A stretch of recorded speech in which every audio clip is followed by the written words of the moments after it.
Hello everyone, সকলে কেমন আছেন? আশা করি সকলে ভালোই আছেন।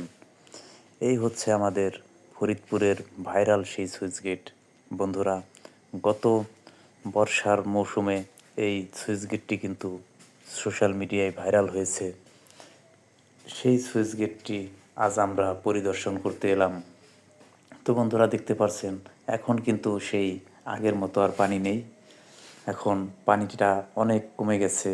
এখানে অনেক ভেসাল দিয়ে মাছ ধরা হচ্ছে এবং বড়শি দিয়েও কিন্তু মাছ ধরা হচ্ছে। তো আমরা অনেক দিন পর এখানে আসলাম যেহেতু, তো আমরা দেখতে পারছি এখানে কিন্তু সে আগের মতো পানি নেই। পানিগুলো অনেক নিচে নেমে চলে গেছে। তো আপনারা যেখান থেকেই আসেন, যেভাবেই আসেন, আসলে এই সুইচ গেটটি কিন্তু অত্যন্ত সুন্দর একটি জায়গা, মনোরম পরিবেশ, খুবই সুন্দর লাগছে আমার কাছে। তো আপনাদের কাছে কেমন লাগে অবশ্যই আপনারা কমেন্টের মাধ্যমে জানাবেন। ভিডিওটি ভালো লাগলে অবশ্যই আপনারা লাইক কমেন্ট করে একটি শেয়ার করে দিবেন।